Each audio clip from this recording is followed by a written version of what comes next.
The cold reaches deep into your bones. Rivers freeze over. Food becomes scarce. The days grow shorter and the nights stretch out. The warmth of summer is only a memory. Packs lie in wait. Otters hide in their dens. Birds of prey soar overhead. The weak flee south, while only the strong remain. Winter has arrived, and with it comes one of the animal kingdom's most impressive chapters.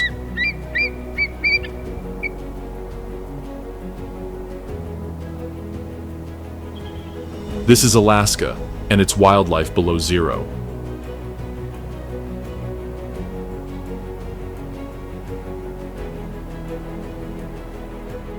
Alaska is a region spanning over 1,700,000 square kilometers, located between the Arctic Ocean, the Pacific Ocean, and Canada. It is more than 3 times the size of Spain, a vast territory with endless boreal forests and a frigid tundra full of mountains that seem to reach the sky.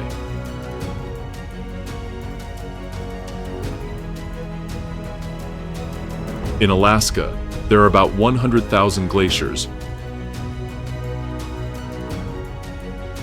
representing 4% of its surface.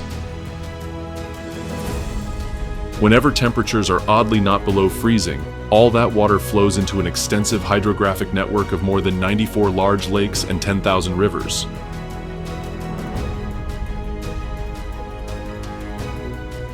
Alaska's climate is, without a doubt, a challenge for life. Lying within the Arctic Circle, winters are freezing, with temperatures that can reach minus 50 degrees Celsius.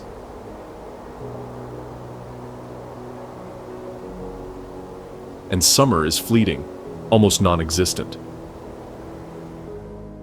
For most of the year, Alaska is a white kingdom blanketed in snow, where extreme cold is a constant and resources are scarce. Yet in the midst of this inhospitable ecosystem, in which life might seem nearly impossible, more than 100 mammal species and 500 bird species dwell.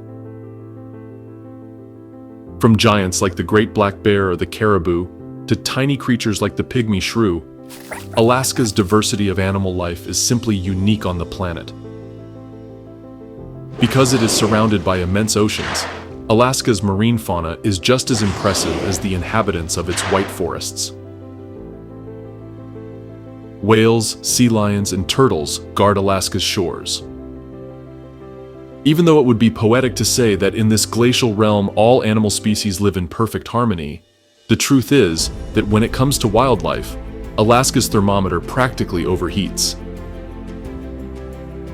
In such a demanding environment, clashes happen constantly. Great predators fight over prey, while herbivores search literally beneath stones for something to eat.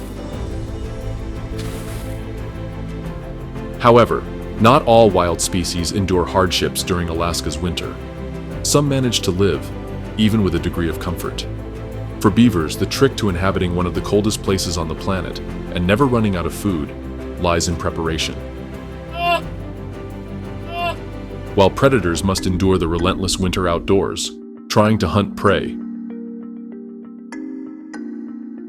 organized beavers spend the frigid days bundled up in their cozy lodge, with a solid stockpile of food. But all that winter comfort is the result of hard work in the fall. Like skilled lumberjacks, beavers spend the days before winter falls cutting trees and shrubs in the endless boreal forests, using their prominent teeth. They have 4 long incisors that function like a kind of natural saw, able to fell trees up to 15 centimeters in diameter as if they were made of butter.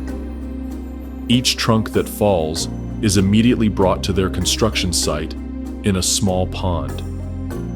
In the days before the cruel winter arrives, the beaver has only one task: to build its lodge, an underwater shelter where it will store all the food it will consume in the coming months.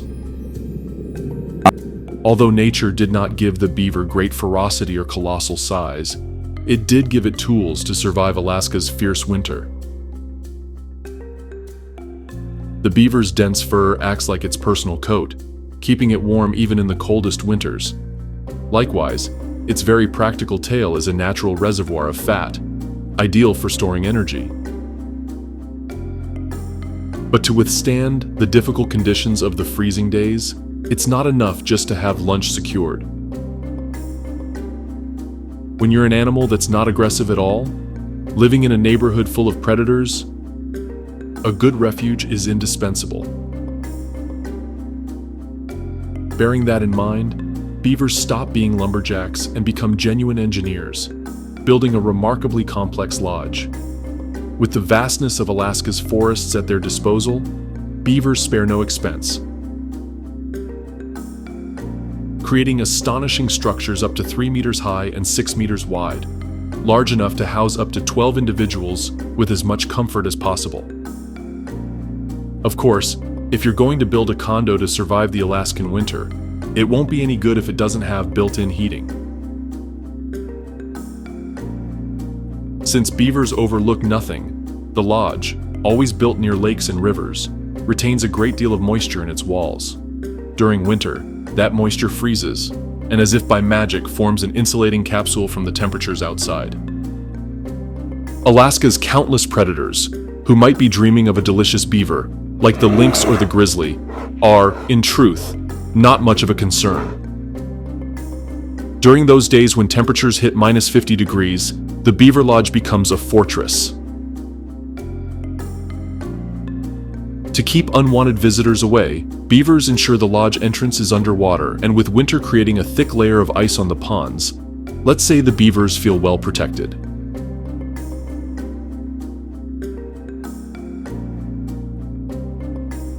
Obviously, they don't forget to keep their underwater pantry at hand, so they always build an exit that lets them quickly reach their stash of willows, aspens, and birches without ever leaving the safety of the water.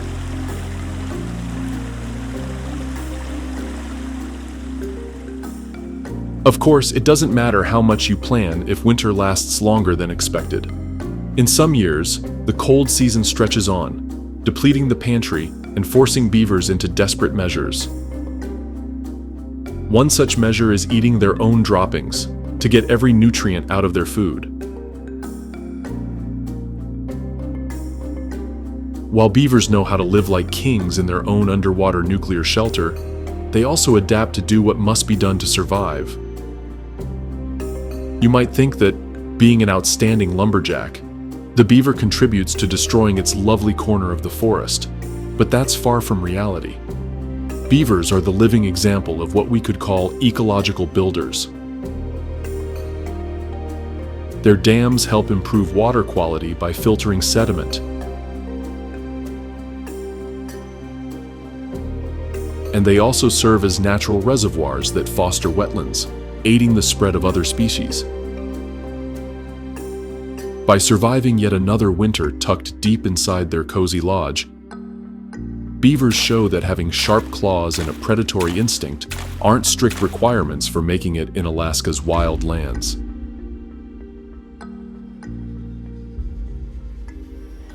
But not all of Alaska's inhabitants are as lucky as beavers, able to hide underground when winter comes.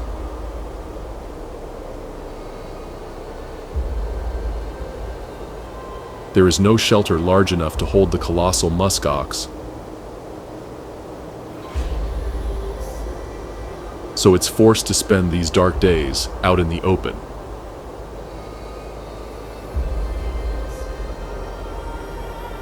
Named for the strong odor produced by its salivary glands during mating season, the musk ox is a fascinating creature, weighing up to 400 kilograms that inhabits the Arctic Circle. Thanks to thousands of years of evolution, the musk ox has a very thick brown and gray-toned coat that protects it from the ruthless weather conditions of its Alaskan home.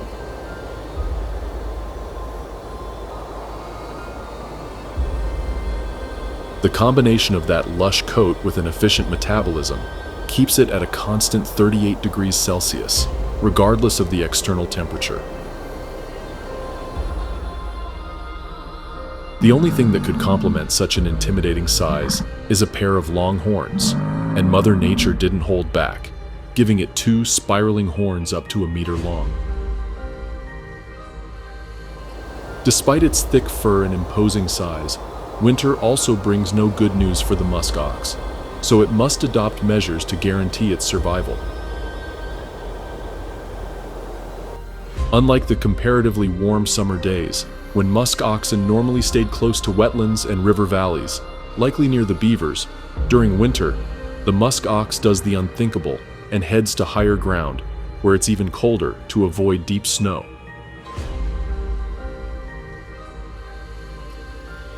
When you're nearly half a ton, getting out of a thick snowdrift can be complicated. Higher terrain helps the musk ox avoid the heaviest snowfalls, as well as keeping it from having to dig to find forage. As one might imagine, given its colossal size, the musk ox isn't exactly a light eater. One individual can devour up to 5 kilograms of forage a day, so foraging occupies much of its time.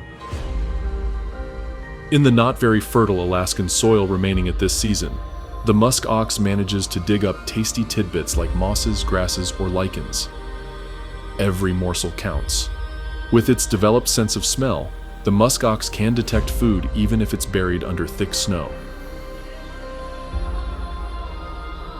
Just like beavers, the musk ox knows that in Alaska's winter economy, not even the slightest nutrient can be wasted, so it often regurgitates the food it consumes to digest it again and make the most of it.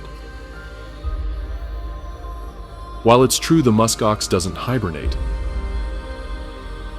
sometimes it practices what some call standing hibernation, where the animal minimizes its metabolism to save as much energy as possible.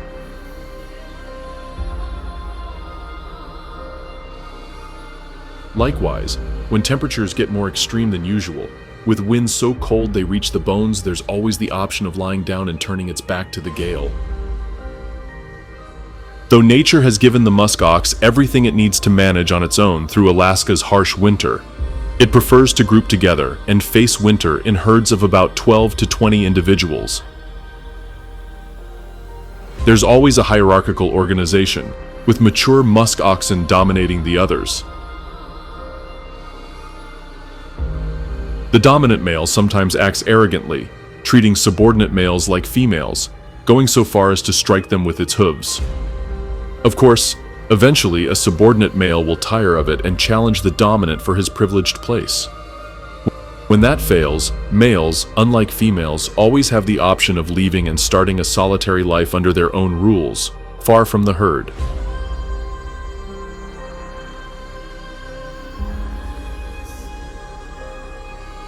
Sure, living under a yoke is one downside to being in a herd, but when it comes to defense against predators and shielding from the cold, a helping hand is always useful.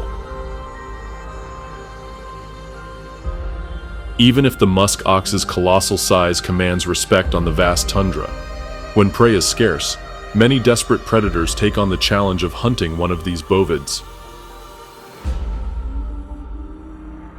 With such proportions, a single kill can mean surviving the winter, with plenty of leftover food. Among the bold predators that see the musk ox as possible prey are Arctic wolves. One of the worst sounds a lost prey animal can hear while wandering the frigid Alaskan tundra is the howl of an Arctic wolf.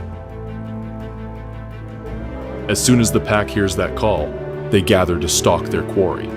With up to 10 wolves surrounding the intended victim, they launch an attack, leaving no chance to escape. Naturally, since it's a group effort, the prey is divided equally. Each Arctic wolf can eat up to 9 kilograms of meat in a single sitting, so the bigger the prey, the better.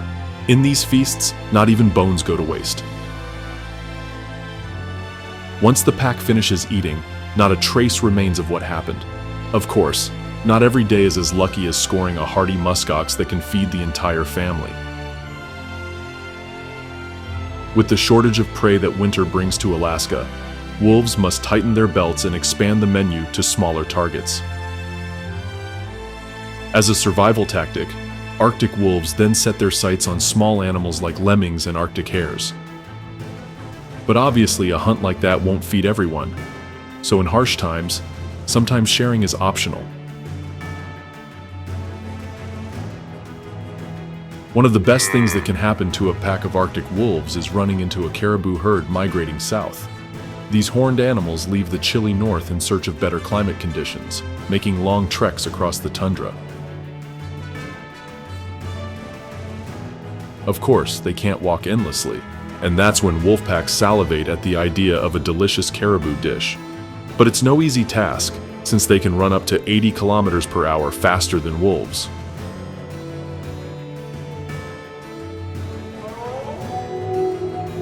Therefore, success hinges on stealth and picking off an off-guard individual. Often, wolves try and fail repeatedly, ultimately following the caribou for thousands of kilometers in their migration.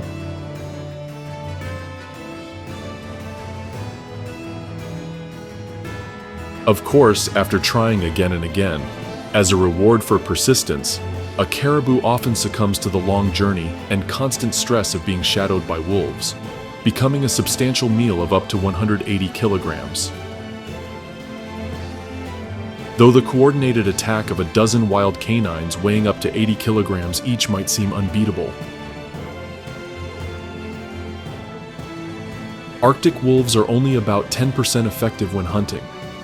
This not-so-high success rate makes winter days quite long and hungry.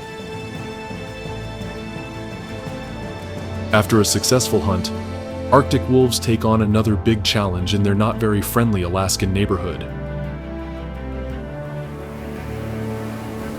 With the thermometer reaching -50 degrees, there's no coat that can handle it, and in this part of the world, going out to buy a fur isn't an option, so wolves seek shelter in caves or rocky outcrops.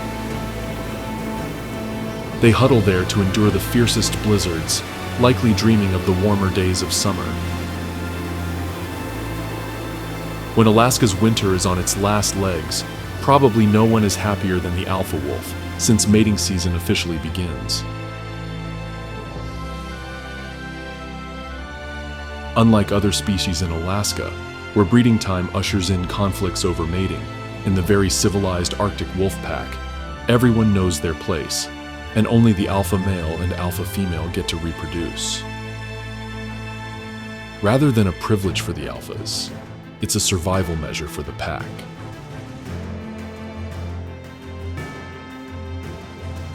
Living in a place as demanding as the Alaskan tundra, having a large number of pups to feed isn't sensible at all. Instead, the 2 or 3 pups the alpha female brings into the world help maintain the pack's numbers and add new individuals with a robust lineage.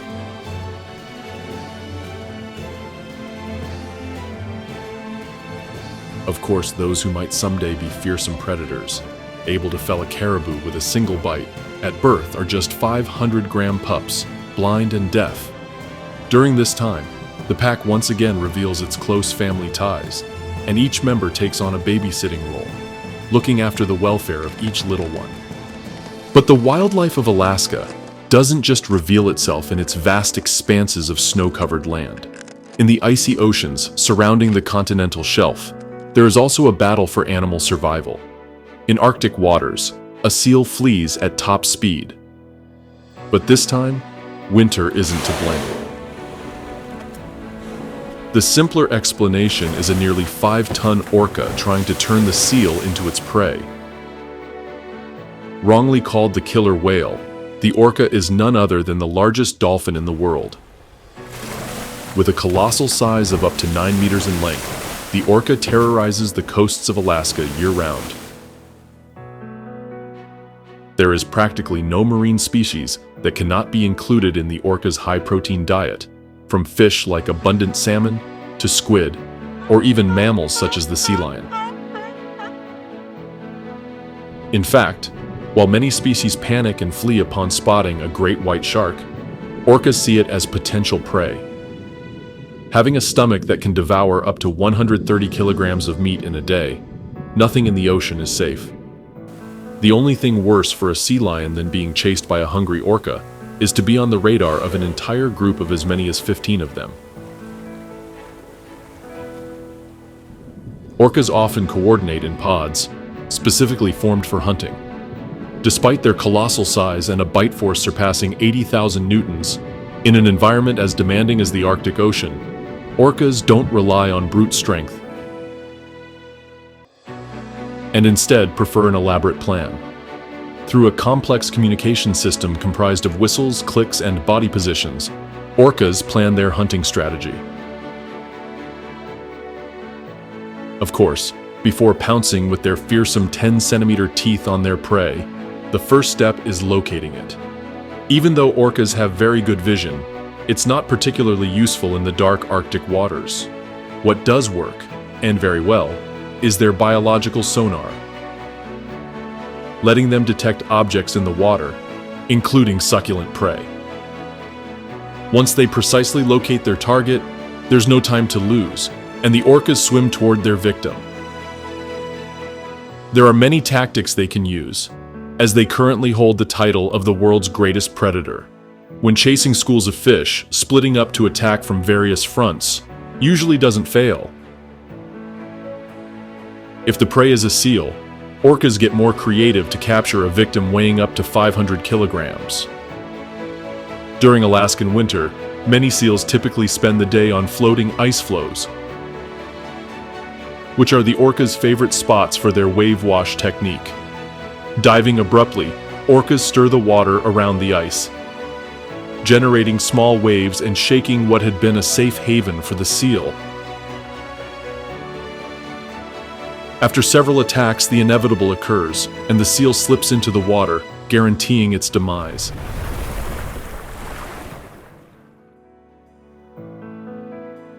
While most of the time they hunt to satisfy their enormous appetite, orcas rule Alaska's coasts with an iron fist, sometimes killing certain species for sport.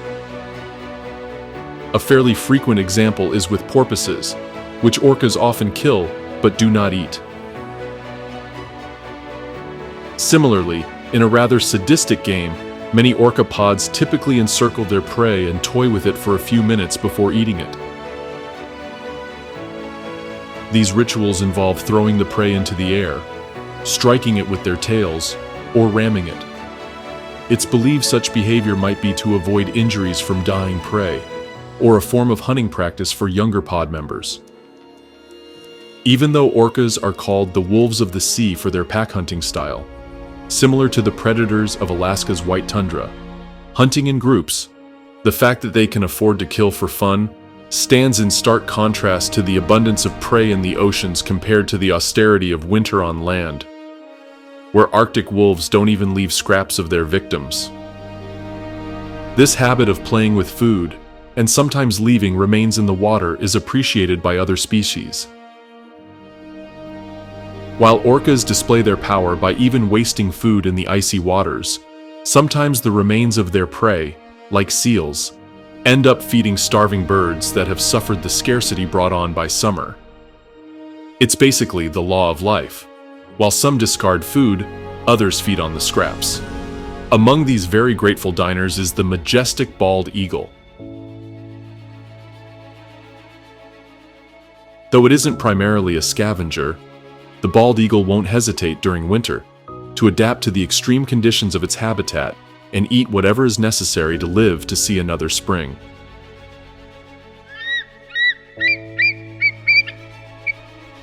Only birds as majestic as the bald eagle are able to survive in Alaska's demanding environment. With a wingspan of up to 2 meters, large talons, and a powerful beak, the bald eagle isn't exactly a tame bird.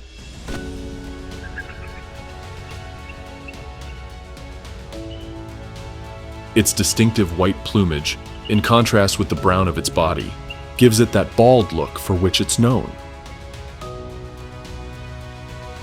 When it isn't soaring through the skies, displaying amazing aerial maneuvers and striking fear into potential prey, the bald eagle perches nearly motionless on the branches of large trees, watching everything intently from a distance.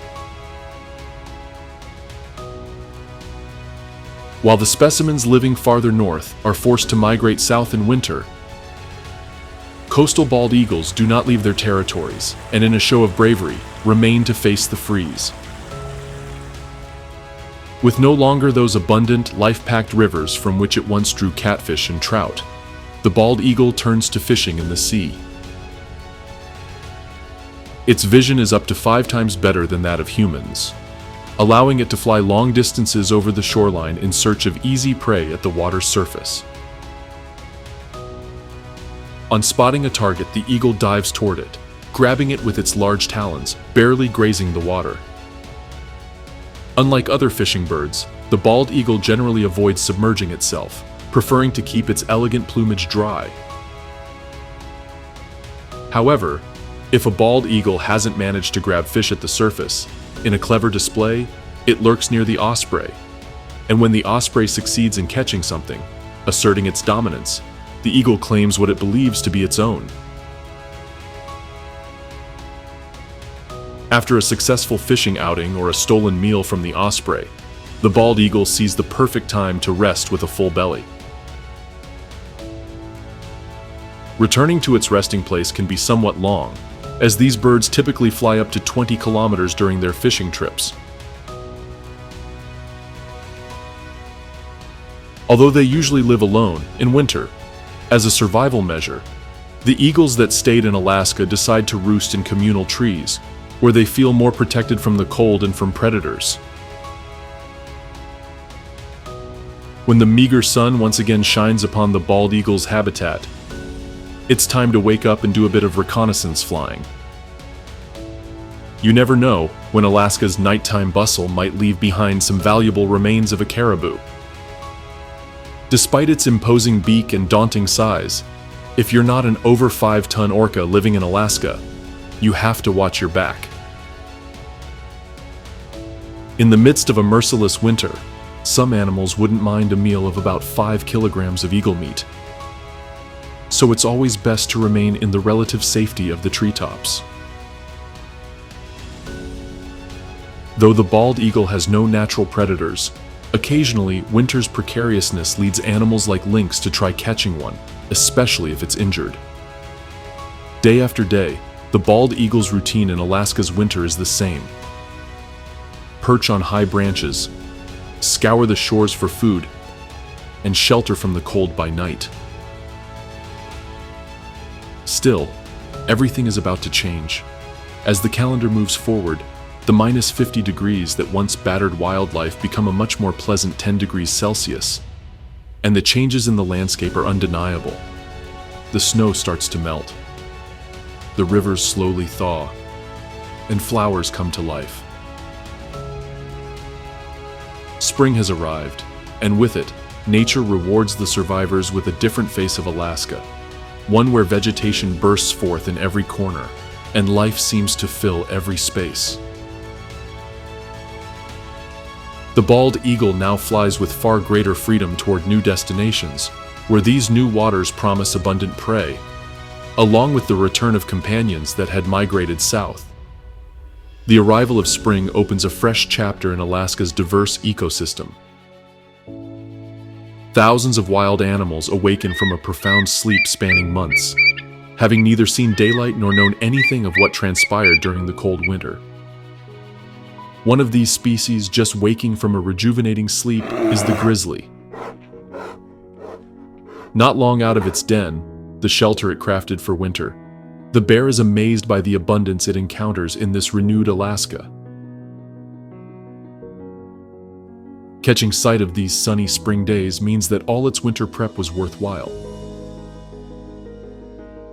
Before the rivers froze due to the low temperatures, the bear enjoyed an absolute feast, consuming up to 40 kilograms of fish a day.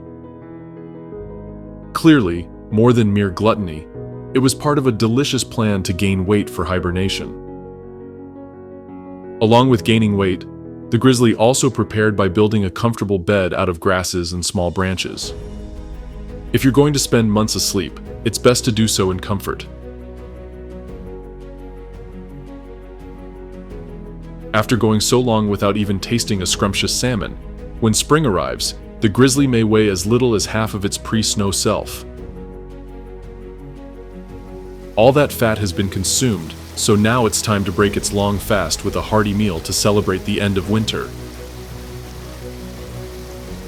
Being the quintessential omnivore, the grizzly can tailor its diet to just about anything in its habitat.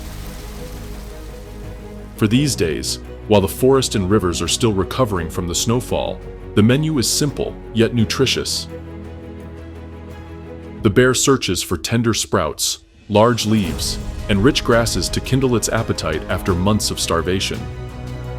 As temperatures rise, melting snow often brings the grizzly welcome treats, such as musk ox carcasses left buried. The frigid temperatures have preserved the meat with great freshness, so the grizzly enjoys a reheated meal as if it were freshly made. After so long without eating, it's no surprise the grizzly dedicates a large chunk of its time to filling its stomach with whatever it can. Of course, savoring tasty leaves is not the bear's only goal this season.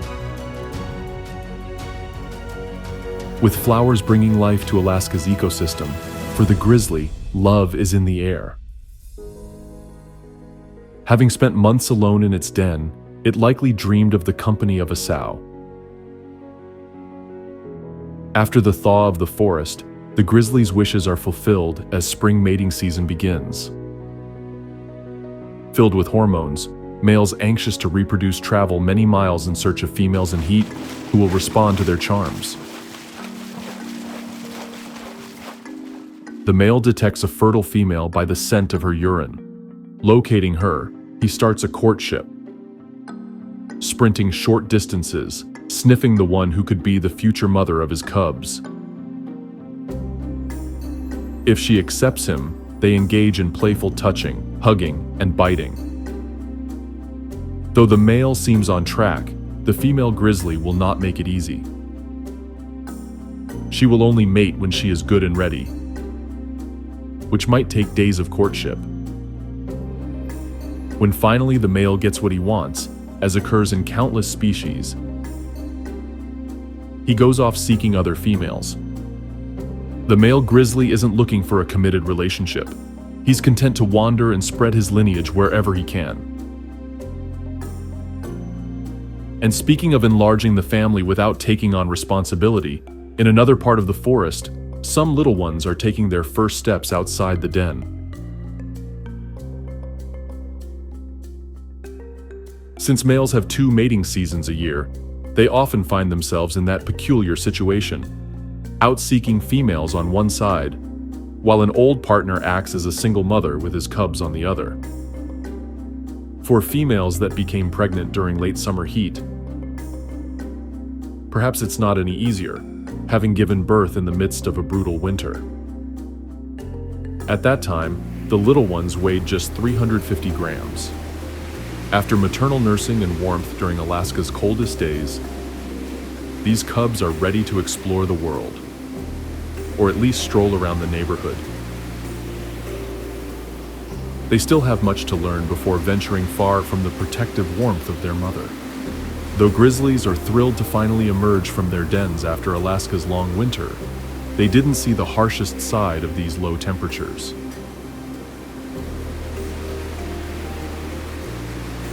Some non-hibernating species had to spend these freezing months earning a living in white forests and on frozen lakes. For the lynx, seeing its inhospitable habitat transform into life-filled landscapes is like a dream come true. Even though it has a thick, brownish-silver coat to keep it warm in winter, as well as broad feet that let it walk over snow with ease, the lynx adapts very well to its new Alaskan springtime existence. After months of scarce prey and none too warm temperatures, the lynx gradually, with the end of hibernation for small mammals, regains a more complete, balanced diet.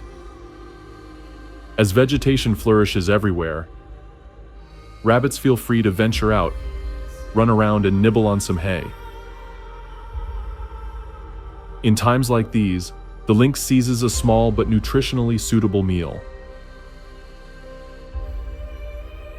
The lynx's hunting prowess means it rarely fails once it sets its sights on prey. Along with excellent eyesight, lynx have enviable hearing, which they use to detect prey in the endless boreal forests. Just one false move by a rabbit can give the lynx its location, culminating in a feast of about 4 kilograms of fresh meat.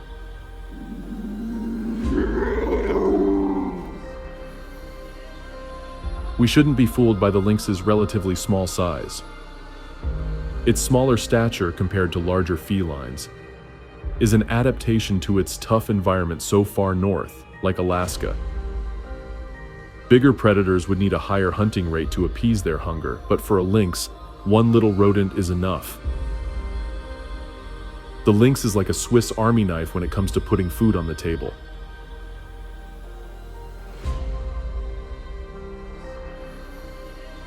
Its most common approach involves patiently ambushing prey in specific trails known as ambush beds. Its coat helps it blend into the now plentiful vegetation. By the time the prey detects the lynx, it's usually too late. Since the cat can leap up to 6 meters, bringing nearly any prey within striking distance. The final blow is often dealt with its large retractable claws, more than enough to immobilize and knock out a small rabbit or hare. Another alternative is rendering the hare defenseless with a forceful bite. With its powerful jaws, biting the back of the neck is a killing blow to the hare and the start of lunch for the lynx. Naturally, with skills like these and after enduring a long winter of hardship, the lynx gets bolder and doesn't mind including bigger animals on its menu. Sheep, deer, and even caribou must remain watchful, for the lynx is always lurking. While spring has offered the lynx bounty, in Alaska's wildlife, it still must tread carefully. Just as a small rodent becomes its prey in seconds, packs of Arctic wolves are a threat to the lynx. Facing just one of these canines, its survival odds are limited. But confronting a whole pack is virtually impossible. Luckily for the lynx, in the deep forests, it has a safe haven always at hand. The treetops. Being a proper feline, the lynx climbs trees with unmatched agility. This saves it from nearby dangers, and sometimes helps it scout potential prey from above. With more favorable weather, the lynx can roam the Alaskan taiga more easily. Generally, adult lynx may travel up to 10 kilometers while hunting prey. The habitat of lynx populations in Alaska is heavily influenced by where small mammals like snowshoe hares live. Indeed, the lynx often tailors its behavior and routine to match the hare's activity, staying most active during the hours those mammals emerge from their dens. Some individuals even travel thousands of kilometers following these populations. Of course, with more than 10,000 rivers in Alaska, during their travels, lynx frequently must cross watery obstacles. Thankfully, nature has made the lynx an excellent swimmer, able to cross rivers and lakes without trouble. And precisely speaking of lakes, the thaw that spring brings causes all animal and plant life to return to Alaska. Hundreds of species that migrated south come back to their feeding and breeding grounds, putting on a unique show. In the case of birds, Alaska's skies resemble an airport terminal, with thousands arriving to enjoy the water and abundant food. The trumpeter swan is one such migrant that has missed its pleasant Alaskan nook all this time. With the arrival of spring, thousands of individuals forced out by the cold return north to enjoy a paradise bursting with life. But the trumpeter swan isn't just any bird. This species is, no less, the heaviest flying bird in the world. Adults of this species can weigh up to 13 kilograms. Naturally, as you'd guess, to lift these heavy birds, you need very large, powerful wings. And the trumpeter swan does indeed have them, reaching a wingspan of 3 meters. The thousands of calm waterways created by spring are the perfect habitat for flocks of trumpeter swans. After their long return journey from the south, and with the breeding season drawing near, these swans face an important mission, bearing the reputation as the world's heaviest flying bird. It's time to take advantage of Alaska's bounty and eat as though there's no tomorrow. Drifting peacefully in shallow ponds, trumpeter swans catch, so to speak, every kind of aquatic plant.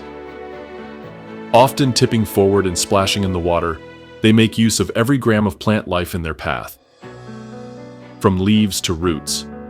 Plus, if the rich ecosystem that now surrounds them offers some tasty insects, the swans won't pass up such high-protein morsels. But to protect their status as the heaviest flying species in the animal kingdom, it's not just about eating well. The swans occasionally take flight to survey their ponds and move to places with more food. When they take off, they let out a sound much like a trumpet. So it's not hard to see where their name comes from. Another time, when trumpeter swans show off their wide range of calls, is if they sense a predator.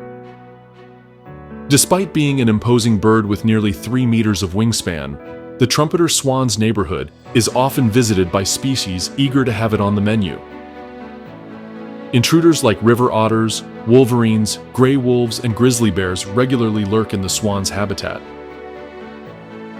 To avoid them, it's always best to stay in groups, where 20 or 30 eyes see more than just 2. When one swan detects a possible predator, it sounds an alarm call, and the whole flock is on alert. If the predator doesn't give up its intentions after losing the element of surprise, trumpeter swans may resort to aggression, moving their heads and striking with their strong wings. While at times that works, occasionally the trumpet team loses the battle and watches one of its members fall. Though trumpeter swan flocks may coexist peacefully most of the year,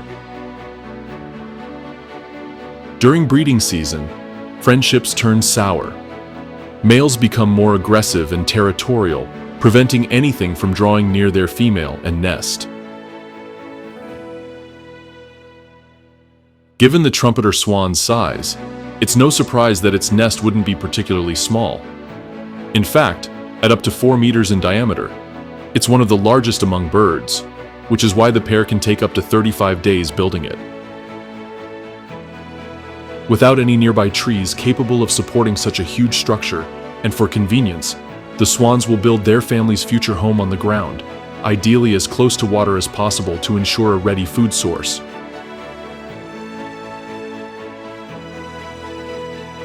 Following strenuous labor, mostly by the male, and great feeding for the female, she lays between 4 and 6 eggs, which she must incubate for about 35 days. As with its nest for the giant trumpeter swan, it's by no means a simple task, as each egg can weigh around 300 grams. Being good parents, the trumpeter swans look after and feed their hatchlings, teaching them whatever they need to survive, forming an exemplary Alaskan family, with the rigorous journey south growing ever closer, and a family legacy to safeguard. One of the first lessons is learning to fly. Even though climbing temperatures brought on by spring mean the return of species like the trumpeter swan, and the resumption of normal life for hundreds of animals, it doesn't mean everyone is happy. For the mountain goat, a rise in temperature in its habitat means falling prey to predators. Used to the icy cold, with a thick white coat that justifies its name. For the mountain goat, Alaska's frigid winters aren't as severe as they appear. But warming temperatures definitely don't do it any favors. During Alaska's long winters, the mountain goat can even extend its domain to lower ground, given that predators are preoccupied with the harsh climate. By doing so, it can feed in relative peace. Put another way, while all the rest of Alaska's animal species are grieving over winter, the mountain goat sells handkerchiefs. Once winter ends, the mountain goat is forced to head back to the relative safety of the limited mountainous areas, packed with steep, rocky cliffs. This climb upward puts it out of reach of most predators that now relish the spring's abundance.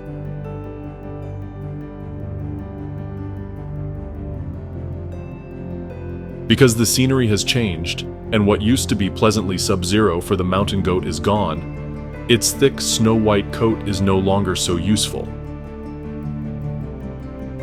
As this natural cover becomes more of a hindrance than a shield from the cold, the mountain goat decides to hit the salon, and by rubbing against rocks and trees, gives itself a makeover, shedding its dense coat.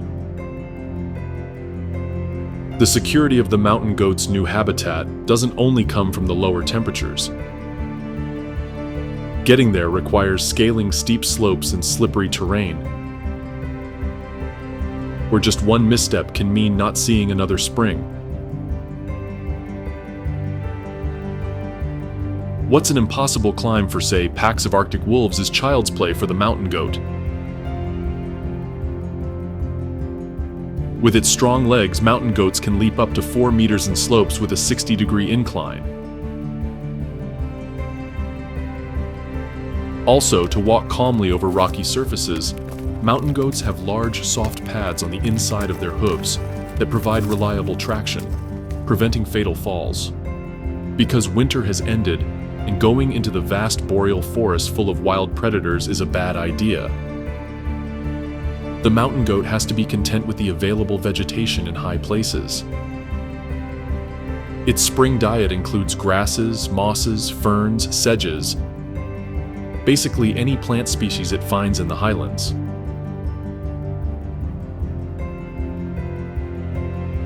Also, as good goats do, in order to keep a balanced diet, it's common to see them licking rocks, seeking minerals like sodium, calcium, and phosphorus. This habit, apart from complementing their nutrition, gives their tongue a strange black color, standing out against their white fur. Though scaling altitudes of up to 4,000 meters may keep mountain goats away from most of Alaska's large predators, on their journey, they can still be threatened by wolverines, lynx, and bears. And when nature gives you a pair of horns that can reach 28 centimeters, plus a bear that wants to eat you, there's not much else to do but charge. Mountain goats can become very aggressive at the sight of a predator. Or, of course, during breeding season, if a male tries messing with someone else's partner. While most of Alaska's wild species celebrate these warmer days, the mountain goat awaits the return of winter, when its white kingdom will once again emerge, and the freezing temperatures will expand its domain into the boreal forests. Although it will take time, sooner or later it will happen, and the goat will head back down from the heights. As the mountain goat sheds its coat with the seasonal change, off Alaska's southern coast, the mammal with the densest fur on the planet continues proudly flaunting its natural coat, even in spring. The sea otter puts no stock in fleeting trends, choosing to keep its abundant mane all year round. Of course, the sea otter knows a daring style like this requires upkeep, so it dedicates much of its day to grooming every inch of its body. The main reason why, regardless of the temperature, the sea otter keeps its abundant fur is that, unlike other species, this small mammal lacks a thick layer of fat, so it relies exclusively on its fur to regulate body heat. Fortunately for the sea otter, living in the cold Pacific waters off Alaska, the water will never be warm enough for its fur to become a burden. Although it's capable of walking on land, sea otters got their name for a reason, as they spend practically their entire lives in the water. With a perfect diver's disguise, sea otters plunge into the water and head straight to the seafloor in search of food. On these dives, going as deep as 45 meters, otters look for what for them are gourmet appetizers, such as sea urchins, mollusks, crustaceans, and even some small fish. Because they require up to 38% of their body weight in food daily, sea otters must spend a good portion of their time underwater. They detect potential prey and their top predator, the orca, through long, sensitive whiskers that sense any movement in the water. Since they won't be satisfied by a single clam or mussel, nature endowed sea otters with everything they need for a marine lifestyle. Otters have a pouch of skin under their armpits, used to store whatever they collect on each dive. Once they have enough in that pouch, they pop back up to the surface to enjoy the treasures they've gathered. And if there's a shelled mollusk, that's no problem, because sea otters normally carry a handy rock in their pouch just for that. In addition to quieting the rumbling in their stomachs by eating them, sea otters play an important role in preventing sea urchins from spreading along the coastline. This helps preserve algae beds that fill the ecosystem with life. After doing their part for the health of their habitat, otters often end up with purple-stained teeth, courtesy of the urchins. Although male otters can weigh up to 45 kilograms, this is still the smallest marine mammal species. Obviously, if you compare them with giants like sea lions, walruses, or manatees, there's not much debate. It's no coincidence that sea otters have chosen these life-filled waters as their private corner of Alaska, despite having the vast surface at their disposal.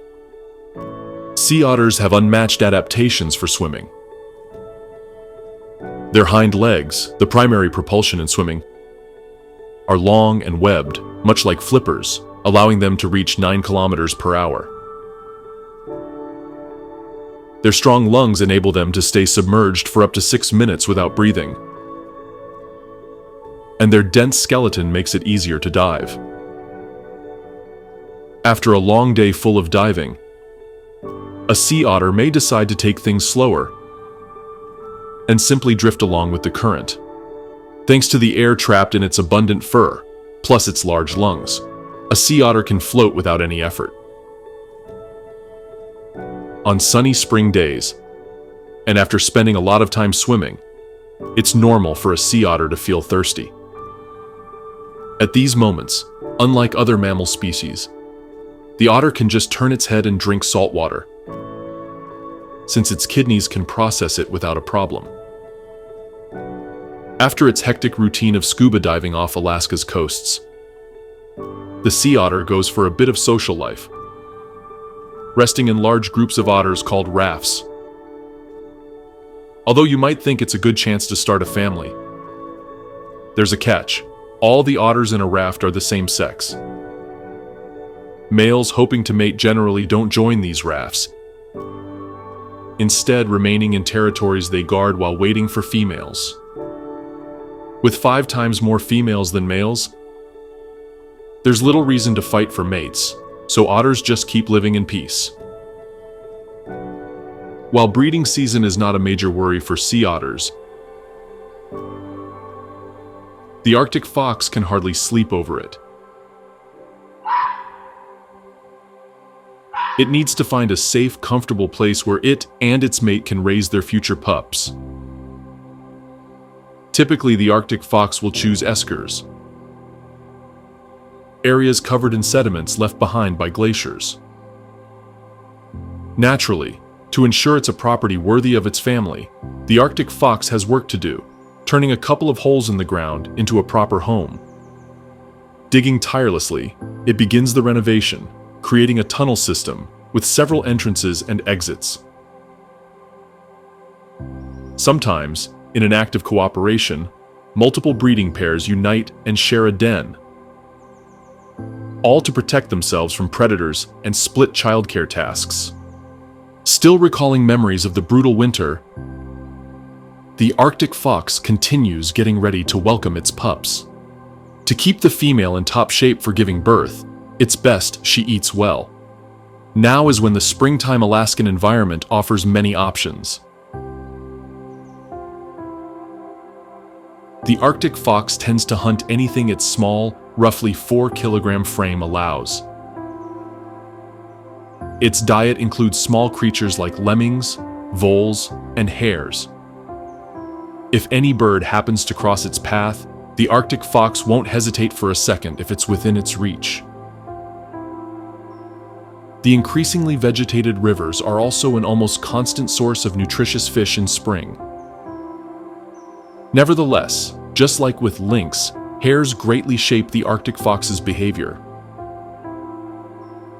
But for Arctic foxes in Alaska, their fate is strongly linked to lemmings. When these tiny rodents exist in large numbers near the fox's habitat, it's like manna from heaven. A family of 10 Arctic foxes can devour up to 60 of these rodents a day. Once its belly is full, the Arctic fox couple focuses on what will be their future as parents. After a 52-day gestation period, 4 or 5 pups are born. At just 65 grams, these pups are extremely fragile, born without even being able to see. Naturally, the parents see to it that the pups grow up healthy and strong. The Arctic fox male shows that Alaska still has some responsible fathers, taking an active role in rearing his young. After about 4 weeks in the comfort of the den, the pups are ready to step outside and discover the world. Thankfully for them, they were born in spring, when the conditions allow even these small, fragile creatures to take short walks alongside their parents. But it's crucial that they quickly learn not to stray too far from the relative safety of their home. Because even though the family tried to pick a good neighborhood, in the middle of Alaska's wilds, that doesn't really exist. Packs of Arctic wolves can be a true problem for the family, as can wolverines and grizzlies. When attacks from these predators grow more frequent, foxes won't think twice before moving to another location that promises greater security.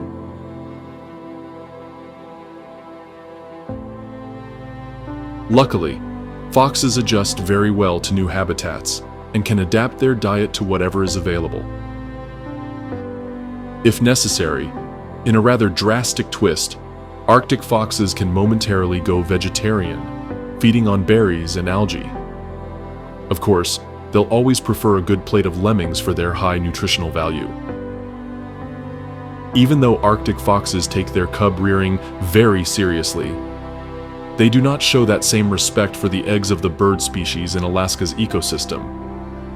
If there were a sport for eating bird eggs, the Arctic fox would likely be an Olympic medalist, forever sneaking around nests in search of food. Of course, Alaska isn't home to only small birds. If the Arctic fox makes a mistake and ends up in the wrong nest, it could pay dearly. Birds like the snowy owl or golden eagle aren't at all happy about someone messing with their nests, and the Arctic fox may find that it's tasting one of its final appetizers. Unlike the Arctic fox or the mountain goat, not all species adapted to Alaska's harsh winters have a white coat. Some, like the majestic moose, prefer to keep a brownish tone, helping them camouflage in vegetation when spring arrives. The Alaskan moose is the largest moose subspecies in the world. These behemoths can weigh up to 650 kilograms in the case of adults, standing more than 2 meters tall. Being one of Alaska's signature species, nature gave the moose a well-deserved crown, shaped by antlers that can reach 2 meters in width. In contrast to other species that find a specific corner in the immensity of Alaska to settle, the moose's resilience lets it live almost anywhere in that region. From thick boreal forests to the cold Arctic slope, the moose is the perfect example of a survivor of Alaska's weather. During winter, thanks to its thick coat and colossal size, it remains at a comfortable temperature while other species endure the relentless cold. Its long legs, crowned by wide hooves, let it move through any terrain, whether covered by a thick layer of snow or caked in mud. All these adaptations to cold weather mean that the Alaskan moose does not need to undertake large migrations, unlike physically similar species such as the caribou. Still, with those icy days left behind, the moose sees no reason not to enjoy a pleasant spring. Generally, when the season arrives, moose head to one of the thousands of rivers to enjoy the rich ecosystem forming there.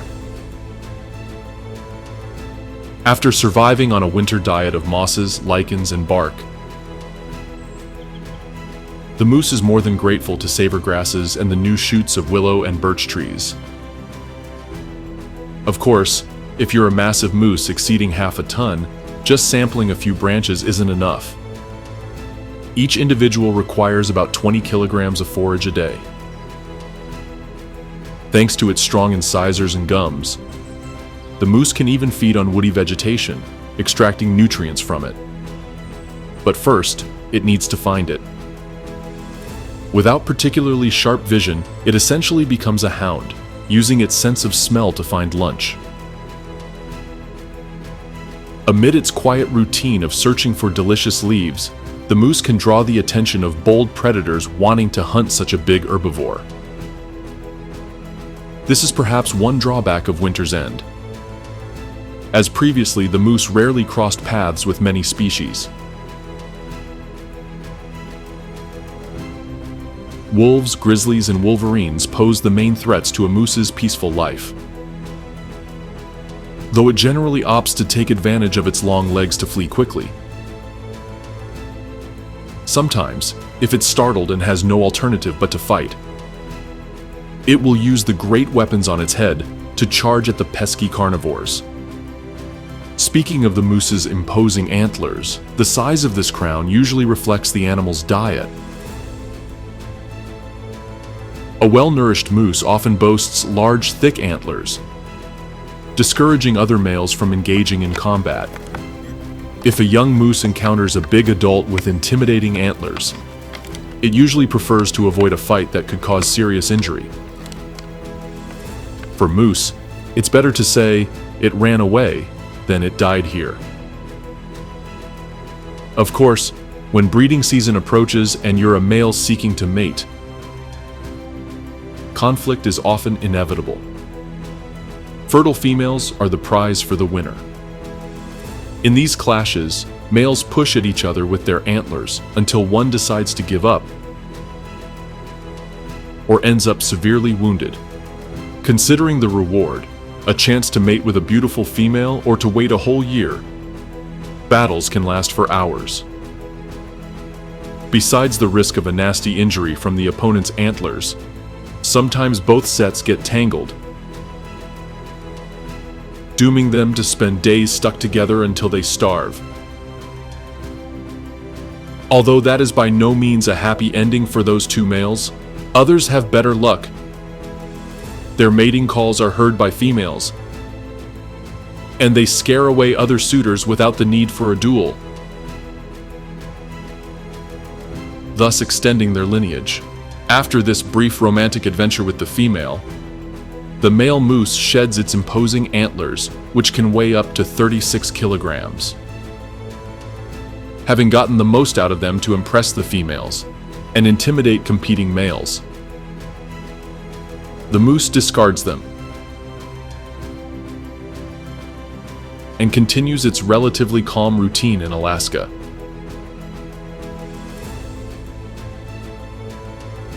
However, despite having comparatively few predators in such a huge territory, the greatest threat facing moose doesn't come from the wild. Each year in Alaska, hunters take the lives of about 7,000 moose. Unlike other species, hunting this majestic giant is completely legal, so their populations slowly dwindle. Another serious threat to moose is the shrinking of their habitat. with urban development in areas that were once dense forests. Moose watch as their ecosystem changes, forcing them to migrate elsewhere, likely encountering more predators and greater competition for food.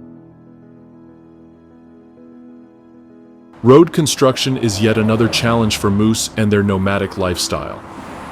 On Alaska's state roads, about 240 moose die annually in traffic accidents. Another animal that has been severely impacted by human activity is the sea otter. Because of the commercial value of its coveted fur, otter populations were driven for years to near extinction. Previously, Alaska's coast held up to 300,000 individuals of this species, but poaching brought that figure down to just 2,000. Their appetite for certain commercially valuable fish caused fishermen to declare war on them, a fight in which the otters were clearly at a disadvantage. A similar case occurs with the musk ox, where the species has been decimated by hunting for its warm hide and abundant meat. Climate change is also altering the fate of the majestic musk ox. Although Alaska is famous for very cold temperatures, in recent times the thermometer has risen beyond normal, hampering the musk ox's search for food and making them more prone to disease. While the orca's colossal size protects it from unthinkable capture, the greatest predator in the animal kingdom is equally affected by changes in its habitat. Orcas are being pushed out of their environment by overfishing and pollution in their waters. Indeed, recent years have seen reports of specimens dying from starvation, as the sea couldn't satisfy their appetite. For the grizzly, forests once its personal hunting and resting paradise have become uninhabitable through deforestation, farming, and mining.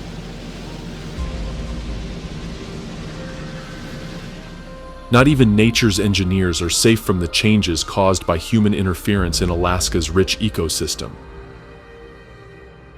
For beavers, water diversion and canal projects are practically a death sentence. When you have an animal that's so dependent on wetlands for both feeding and protection against predators, depriving it of vital water is stripping it of everything. Amid all the adversity facing Alaska's wildlife inhabitants, the positive news is that not everything is lost. Just as, after each winter, animals carry on despite all odds, their survival instinct keeps them from simply dying out. A clear example that this discouraging trend can be reversed in species preservation is the trumpeter swan. Until just a few decades ago, there were reports that only 70 individuals remained worldwide. However, it turned out that Alaska's Copper River still sheltered thousands in its waters, acting as a sanctuary for the species. Once that was discovered, with the help of wildlife agencies, thousands of careful reintroductions were carried out, raising today's population to around 50,000 birds. At that time, Alaska's ecosystem served as a haven that safeguarded this majestic species. Sea otters are yet another species that has climbed back from the brink of extinction. A few decades ago, only around 2,000 wild otters were left. Only through concerted efforts by environmental organizations and the Marine Mammal Protection Act were these endearing mammals saved from an undeserved end. Though sea otter populations haven't regained their historical peak, they now occupy 2/3 of their former Alaskan habitat. The bald eagle is also among those species that have escaped extinction, thanks to the collaborative work of various environmental groups and the resilience of these birds of prey. Ever since the bald eagle was declared a protected species, their numbers in Alaska have continued to grow, filling the skies with imposing birds symbolic of strength and freedom. Currently, about 40,000 of them inhabit Alaska, making it one of the places with the highest density of bald eagles in the world. Even with the damage that climate change and other human activities are causing in Alaska, this wild place is still regarded as an animal life oasis, a refuge for hundreds of species. Just as these species show their courage in facing the harshest weather and the fiercest predators, they struggle daily for survival, confronting the environmental changes around them. Additionally, thanks to Alaska's vast natural resources, this ecosystem has the capacity to protect its wild inhabitants, cushioning the effects of climate change. The greatest future challenges for preserving Alaska's animal species involve reducing deforestation of the forests, an act that yearly displaces thousands of animals, controlling the impact of industrial activities like mining and oil extraction, which leave an indelible mark on ecosystems, and regulating the hunting of wild species, possibly one of the hardest tasks, requiring the active engagement of locals. As species like the trumpeter swan have already proven, with coordinated efforts and proper awareness of the sub-zero wildlife that Alaska supports, it's possible to preserve this majestic white kingdom of the northernmost creatures on Earth. Did you enjoy learning the stories of struggle and survival of Alaska's wildlife? Then don't leave without giving a like. Also, if you'd like to support the channel in our mission to raise awareness about wildlife preservation, don't forget to follow us and share this video. Otherwise, see you next time with more animal stories.